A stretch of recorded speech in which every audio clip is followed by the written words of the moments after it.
In late May and early June, biologists at TSU participated in an expedition which was unique in its kind. For the first time in history, people were rafting along the Lena from its upper reaches to Aldan during the seasonal flood.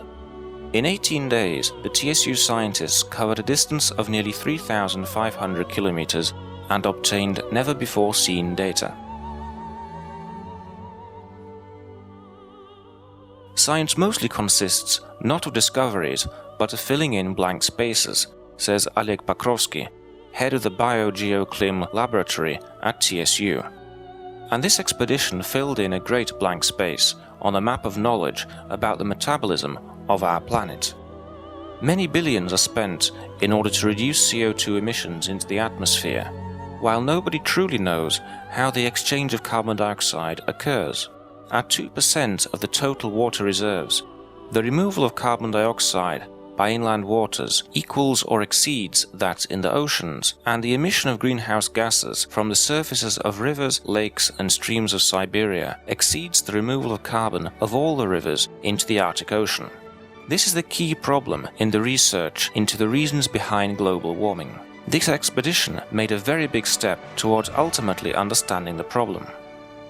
The Lena wasn't chosen randomly. Almost the entire river flows along the permafrost zone, the cryolithozone. This territory interests the scientists of TSU, who study the indicators of permafrost melting and factors which influence global warming. For several years, work has been conducted under the supervision of Oleg Pokrovsky as part of a mega grant.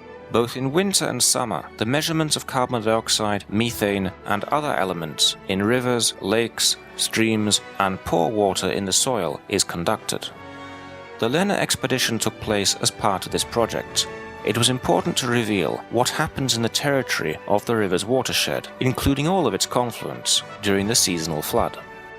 One of the indicators of permafrost melting is the content of carbon dioxide in water, says Sergei Vorobyov, head of the Research Institute of Biology and Biophysics and a participant in the expedition.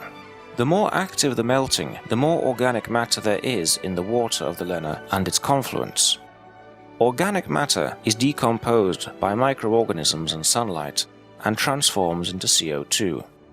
Our task was to measure the content of carbon dioxide and other elements along the larger part of the river and also to determine the origins of carbon. Moreover, in the context of their research, the scientists wanted to compare two Siberian rivers, the Lena, which flows along the cryolithozone, and the Ob, the main part of which flows far away from the permafrost zone. Comparative analysis will make it possible to predict what will happen in the territory of the permafrost when it starts to melt.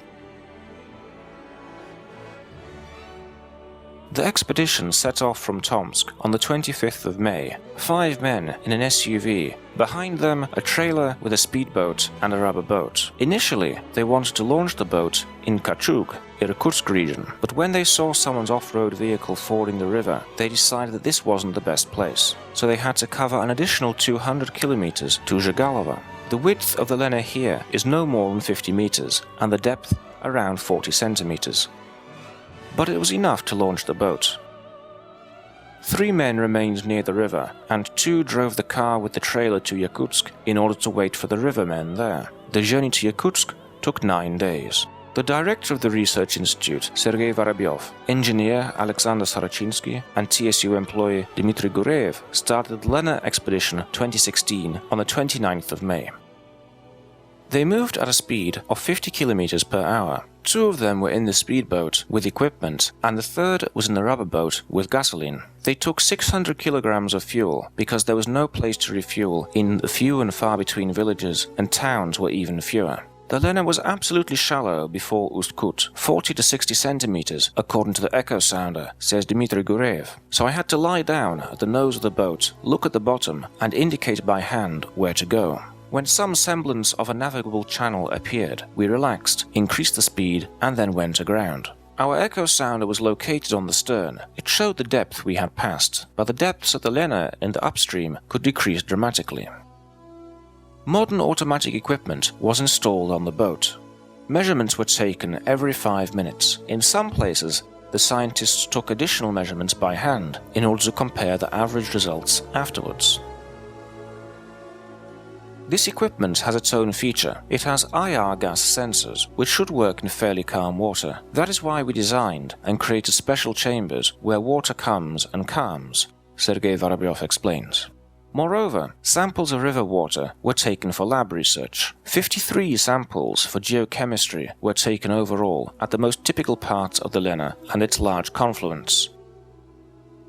The upper Lena is a sparsely populated area. Small villages were rarely seen on the riverbanks, and some of them were abandoned. During the first 3 days of the expedition, we didn't meet any boat or human.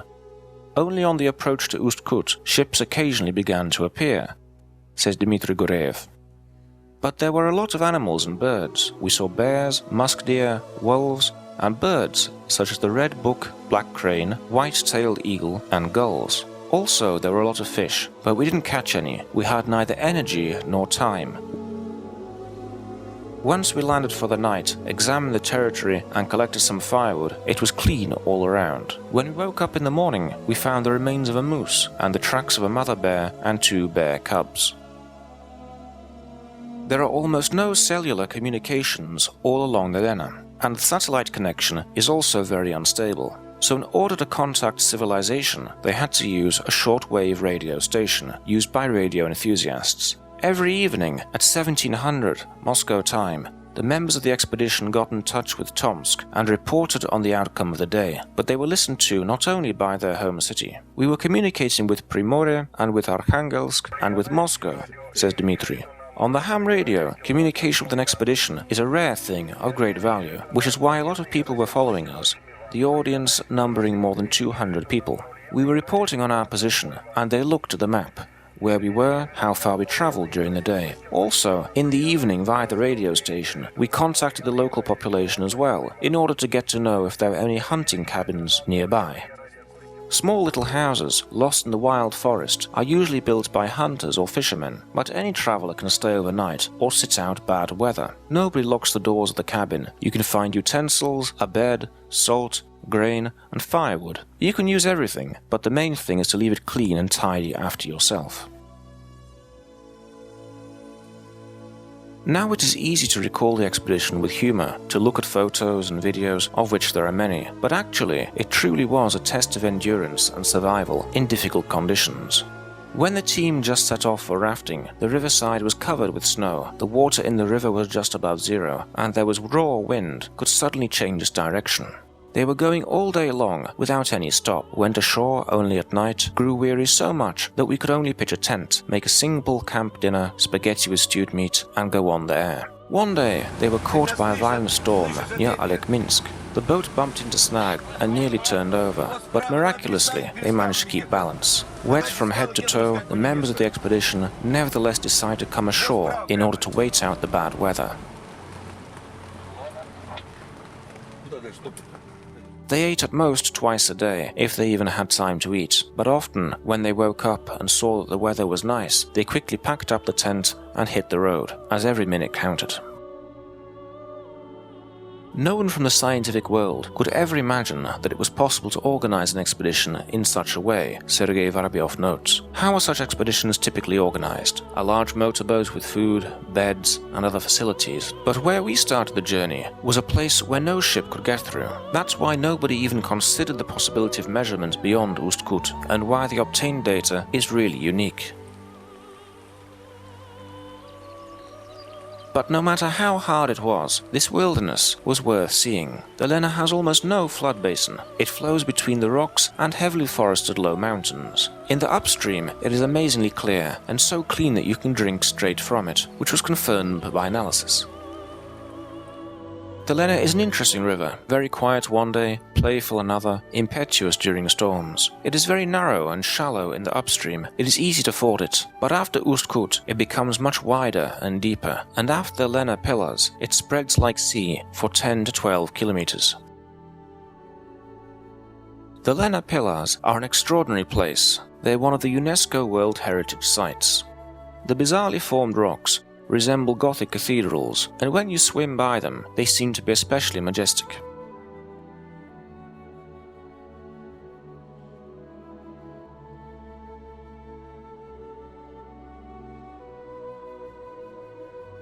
Yakutsk was the expedition's destination. However, the researchers attempted to go further than Aldan. "We decided to go as far as we could," says Alexander Sorochinsky, a mechanical engineer. "To Vilui, and even better to the Laptev Sea, but after 250 kilometers from Aldan, Lena is 16 kilometers wide in this place, we got into a stormy zone, and 2-meter waves began to break in two our rubber tanker. The winds and waves appeared to be stronger than a small rubber boat. There were only 700 kilometers until Laptev Sea." Now there is long analytical work ahead. One part of the collected samples will be studied at the premises of TSU's BioClim land. Another part will be sent to the leading laboratories of Europe and Russia. But even now we can say that the Lena has a significant impact on the carbon flow to the global ocean. And according to the scientists, it is not carbon of anthropogenic origin. It flows into the Lena from tundra, which contains large amounts of peat and other organic matter. Overall, the expedition was successful, according to the organizers and participants. The results are of great scientific interest and will be published in an international journal. Despite the difficulty of the route, there were no unfortunate incidents. "We didn't break any equipment, we didn't lose any sensors," the researchers say with a smile. The only loss was when a toolkit of one of the participants fell out of our vehicle while we were moving from Kachuk to Zhigalova, and also we bent 2 screws over the shallows of the headstream. It was the only toll that the Lena took from us for the right to reveal her secrets.